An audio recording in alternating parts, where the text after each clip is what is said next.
Love's Executioner, and Other Tales of Psychotherapy by Irvin D. Yalom. Picture this. A 70-year-old woman walks into a therapist's office for the first time. Her face is lined with age, her hair thin and disheveled, her hands trembling slightly. She settles into her chair, draws in a long breath, and without any prompting, confesses, 8 years ago, I had a love affair with my therapist. Since then, he has never left my mind. I almost killed myself once, and I believe I will succeed the next time. You are my last hope. What would you do with that? How do you even begin to untangle a love obsession that has devoured someone's life for nearly a decade? An obsession so overwhelming, it has dragged them to the very brink of existence. This isn't some Hollywood drama. It's a real story. One of 10 extraordinary journeys into the human psyche shared by one of the most brilliant and compassionate psychotherapists of our time, Irvin D. Yalom. In his landmark book, Love's Executioner, Yalom throws open the doors to what really happens behind closed therapy room doors. These aren't sterile case studies. They're raw, honest, and deeply human stories about people just like you and me, wrestling with the kinds of pain we usually keep locked away. We meet a woman so terrified of her own existence that she fractures into multiple personalities, a man facing terminal illness who transforms his fear into a disturbing fixation, a woman whose entire worldview shatters after a simple purse snatching. Today, we're diving into these stories together, but this isn't just about understanding therapy. By the time we're done, you'll have gained profound insight into the 4 great challenges of human existence, the deep, underlying fears that drive so much of our behavior without us even realizing it. You'll discover why we cling to comforting illusions, why we run from freedom, and why, paradoxically, confronting our own mortality can actually save us. This book is a masterclass in what it means to be human, and the lessons within it have the power to transform not just how you see others, but how you see yourself. To truly understand the heart of this book, we need to start with a powerful idea that Dr. Yalom presents right at the beginning. He believes that beneath all our everyday problems, our loneliness, our anxieties, our depressions, lie deeper, more fundamental pains. He calls these the givens of existence. Think of them as the 4 great truths of life that we all must face, whether we want to or not. These 4 givens are: first, the inevitability of our own death. Second, the freedom we have to create our own lives, and the heavy responsibility that comes with it. Third, our ultimate aloneness in the world. And finally, the apparent absence of any obvious meaning in life. Now, that might sound pretty grim. But Yalom's genius lies in showing us that confronting these truths, looking them right in the eye, is actually the path to a richer, more meaningful life. Each of the 10 stories in this book is a journey into one or more of these deep-seated fears. Let's start with the first and most obvious one, death. Yalom says that at our core, we're in constant conflict between our desire to keep living and the knowledge that one day we won't. And so, we become masters of denial. We invent myths and stories to comfort ourselves. We chase after immortality through our children or our work. We tell ourselves that death happens to other people, but not to us. We live with a secret, irrational belief in our own personal specialness. This brings us to Elva. Elva was a woman who had always lived in a privileged bubble. She felt protected, charmed, as if the nasty inconveniences that happen to ordinary people just wouldn't happen to her. For over 40 years, her world was built on a simple, unspoken contract. Her husband, Albert, a man who could fix anything, would take care of her forever. Even after Albert died, Elva unconsciously held on to this feeling of safety. She lived as if he were still there, watching over her. Then, one ordinary day, the unthinkable happened. A thief snatched her purse in a parking lot. It was a simple crime, but for Elva, it shattered everything. It wasn't just the money she lost, it was her illusion of safety, her belief in her own invulnerability. Suddenly, her safe world was filled with menace. The robbery was brutal confirmation of a truth she had been avoiding. Albert was gone, and she was alone and unprotected. Her cry, "I never thought it would happen to me," wasn't just about the robbery. It was the cry of someone whose shield against the harsh realities of life had just been ripped away. We all carry a bit of Elva's illusion inside us. But Yalom shows us something remarkable through another one of his patients, Carlos. Carlos had a rare form of cancer and was staring down his own death. He was bitter, isolated, and channeled his fear and rage into a single, all-consuming obsession to have sex with as many women as possible. During one therapy group session, a young woman began to talk about the trauma of being raped. Carlos's response was horrifying. He asked invasive, graphic questions, clearly getting a thrill from her pain. His insensitivity culminated in a shocking statement. "If rape were legal," he said, "I'd do it once in a while." How can a therapist even begin to work with someone like that? Yalom didn't attack him or shame him. Instead, he found a way to connect with the tiny part of Carlos that was still human, the part that loved his children. He asked Carlos a simple question. "Think now, for a few minutes, about your daughter. How would it be for her living in the community you're advocating?" Suddenly, Carlos stopped grinning. The question hit him. "I wouldn't like that for her," he said simply. In that moment, something shifted. By forcing Carlos to see the world he was creating through the eyes of someone he loved, Yalom broke through his defensive wall of cynicism. Carlos began a remarkable transformation. He learned to see the humanity in others, what he called recognizing that, quote, "everybody has got a heart." He spent the last few months of his life not as a bitter, isolated man, but as a loving father and a supportive friend to others in his cancer group. In the end, just before he died, he whispered to Yalom, "Thank you for saving my life." It's an incredible statement. Carlos's body was dying, but his spirit had been saved. Yalom puts it beautifully. Though the physicality of death destroys us, the idea of death may save us. By confronting his own end, Carlos finally learned how to truly live. This brings us to the second great given of existence, freedom. We tend to think of freedom as a wonderful thing, but from an existential perspective, it's also terrifying. It means that there is no grand design, no pre-written script for our lives. We are the authors of our own existence. And as the philosopher Jean-Paul Sartre said, we are condemned to freedom. This idea that we are responsible for constructing our own lives with no solid ground beneath us creates a deep anxiety. And so many of us try to escape this freedom. We pretend we're not in control. We blame our problems on outside forces, our upbringing, our circumstances, other people. Yalom says that the first crucial step in therapy is for the patient to take responsibility for their own life predicament. As long as you believe the problem is out there, there's no reason to change what's in here. This was the central struggle for Betty, the fat lady. When Betty walked into Yalom's office, he was immediately confronted with his own powerful, negative feelings. "I have always been repelled by fat women," he confesses with startling honesty. He hated their shapeless clothes, their waddle, the way their flesh obscured the contours of the human form. He knew these feelings were his problem, a product of his own past, and he decided to take Betty on as a patient, precisely because she represented his ultimate therapeutic challenge. Betty was deeply unhappy. She was lonely, depressed, and her eating was out of control, but she saw no responsibility for her situation. Her loneliness was because of the sterile California culture. Her weight was due to genetics or a slow metabolism. For weeks, the therapy went nowhere. Betty was boring. She revealed nothing intimate, hiding behind a mask of forced jolliness and silly jokes.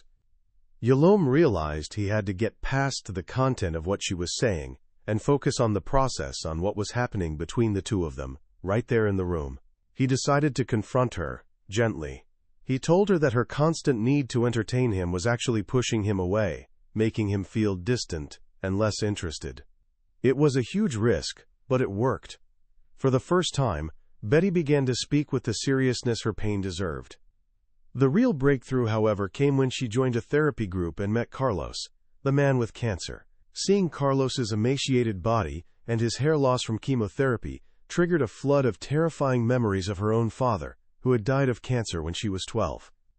She had watched him shrink from an obese man into a skeleton. She suddenly realized that, unconsciously, she had always believed that losing weight would make her vulnerable to cancer, that getting thin could lead to her own death. Once this irrational fear was brought into the light, she was finally free to make a decision. She began an epic diet, a grueling campaign against her own body that lasted for months. As the pounds melted away, something extraordinary happened. She began to have emotional flashbacks, re-experiencing the major events of her life that had occurred when she was at a particular weight. Her body had remembered what her mind had forgotten. As she approached 150 pounds, the weight she was when her father died, she was overcome with a profound grief she had suppressed for years. She grieved not just for him, but for her own unlived life, for the love and connection she felt had been lost forever.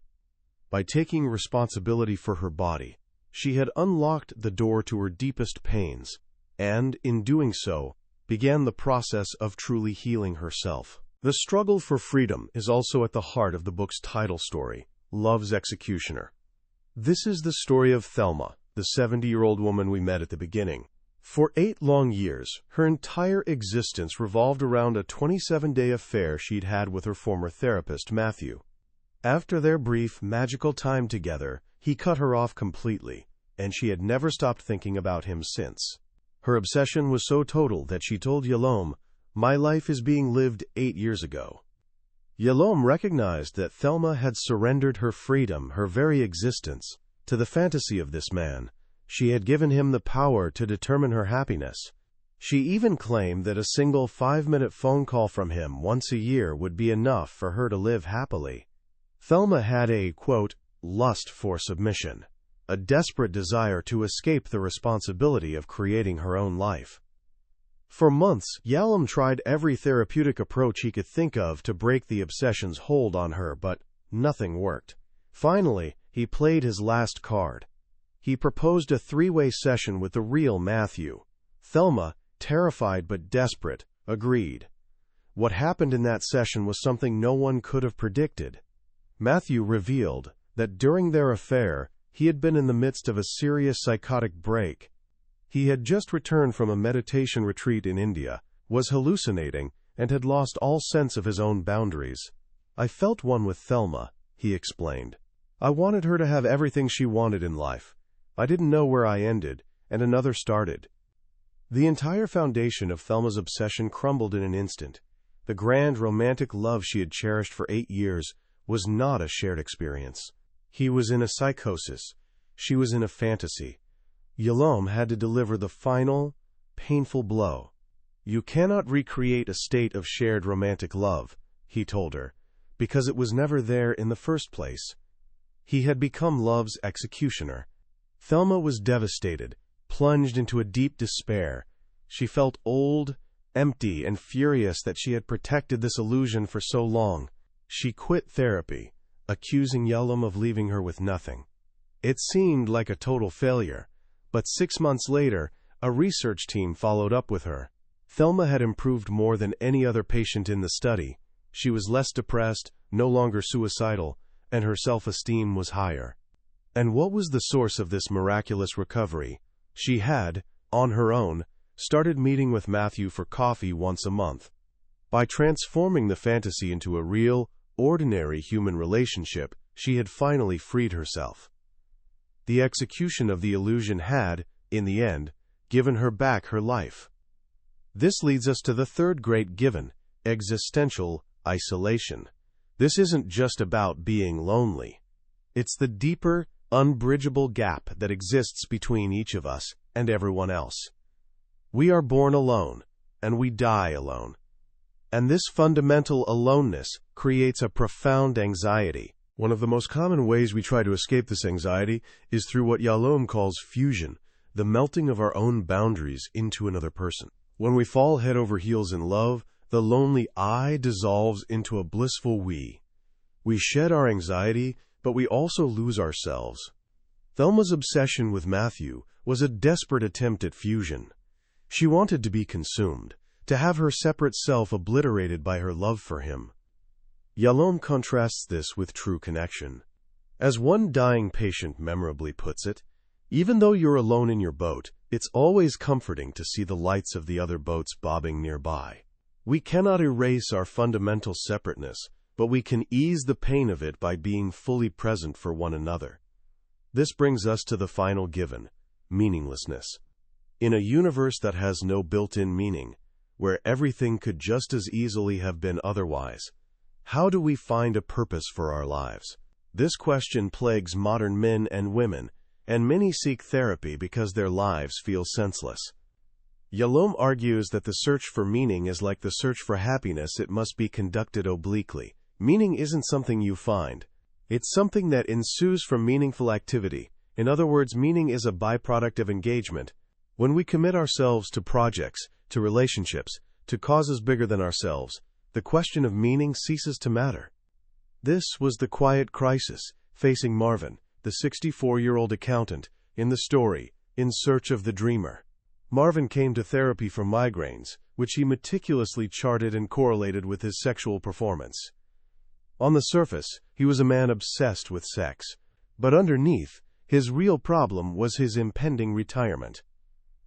For his entire life, his purpose had been his work. Now, that was ending, and he was suddenly confronted with the terrifying emptiness of a life without a project. His sexual obsession was a frantic attempt to distract himself from a much deeper anxiety about aging, decline, and death. His dreams were filled with terrifying images: a house whose foundations were liquefying, gaunt undertakers in a dark meadow, a baby in a black carriage. These were messages from the deepest part of his mind, screaming about the existential dread he refused to face during his waking hours. Through his work with Yalom, Marvin began to understand that his desperate focus on sex was a misplaced attempt to ward off his fear of death. He learned that he had deadened himself for most of his life, avoiding deep feelings and true connection. He began to open up, not just to Yalom, but to his wife, Phyllis. For the first time in their 41-year marriage, they started to talk honestly about their fears, their regrets, and their dreams. Marvin's journey wasn't about finding a grand meaning of life. It was about finding meaning in the act of connecting, of engaging honestly with himself and with the person closest to him. By turning toward his deepest fears, he found a new and more authentic way to live. Across these 10 stories, Yalom reveals himself not as an all-knowing expert, but as a fellow traveler, struggling with the same fundamental questions as his patients. He admits his frustrations, his blunders, his moments of boredom, and his own personal struggles with love and loss. This is the book's most profound and comforting message. Therapy isn't about a healthy person treating a sick one. It is, at its heart, a caring, deeply human meeting between two people. As Yalom concludes, we cannot stand apart and say to our fellow human beings, "You and your problems." We must instead speak of us and our problems. In the face of life's great challenges, we are, all of us, in this together. Rereading Love's Executioner is always a humbling and deeply moving experience. It reminds you that behind every face, every job title, every carefully constructed life, there is a story of struggle. We all walk around with our own versions of Thelma's obsession, Betty's loneliness, or Marvin's hidden fears. We are all, in our own ways, trying to navigate the choppy waters of existence. The most powerful lesson I take from this book is the profound importance of authentic human connection. Yalom says it over and over, a mantra that echoes through every story. It's the relationship that heals. In our modern world, we're often sold quick fixes: a pill, a new productivity hack, a 5-step plan to happiness. But Yalom's work, is a powerful reminder that there is no substitute for the slow, patient, and sometimes difficult work of building a genuine relationship with another human being, one based on trust, honesty, and a willingness to be truly seen. This is true for therapy, but it's just as true for life. Think about it. When has a piece of advice, no matter how wise, truly changed you? More often, change comes from a moment of connection. A friend who truly listens, a mentor who sees your potential, a partner who stands by you when you feel you're at your worst. These relationships are the anchors that keep us steady when the storms of life hit. So what can we take from this, right now, in our own lives? I think there are a few simple but powerful actions we can begin with. First, practice the art of being present.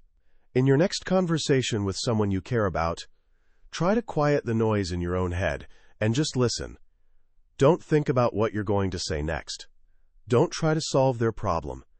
Just be there with them. Yalom's greatest gift to his patients was his willingness to enter fully into their lives, to sit with them in their pain without flinching. We can offer a small piece of that gift to the people in our own lives. Second, gently question your own illusions. We all have them, the little stories we tell ourselves to feel safe. Maybe it's the belief that if you achieve a certain goal, you'll finally be happy. Or maybe it's the idea that you're somehow different, that the rules of life don't quite apply to you. You don't have to shatter these illusions like Yalom did with Thelma. Just ask yourself, is this story truly serving me? Is it helping me engage with life more fully? Or is it holding me back? As Yalom reminds us, quoting Thomas Hardy, if a way to the better there be, it exacts a full look at the worst. Finally, embrace the idea that meaning comes from engagement. If you're feeling lost or aimless, don't sit around trying to figure out your life's purpose. Go do something. Volunteer, learn a new skill, reach out to an old friend, create something. Meaning isn't found in a grand revelation. It's built, brick by brick, through the actions we take and the commitments we make every single day. That was A Journey Through Love's Executioner by Irvin D. Yalom. We've explored some of the most powerful stories and ideas from the book today, but I have to be honest with you. A summary can only ever be a map. The real treasure is found when you make the journey yourself. The true magic of this book isn't in the theories. It's in the quiet moments when one of these stories resonates with a hidden part of your own experience. When you see yourself in Thelma's longing or Betty's struggle. This summary is here to help you decide if this is a journey worth taking. If anything we've talked about today has struck a chord, I encourage you to pick up a copy. Reading it isn't just an act of learning. It's an experience that can genuinely change the way you see yourself, your struggles, and what it means to be alive. The link to the book is in the description below. Also, if you found this discussion valuable, please take a moment to like this video and subscribe to the channel. It helps us reach more curious minds like yours and ensures you won't miss our next deep dive into another life-changing book. Let's keep learning and growing together.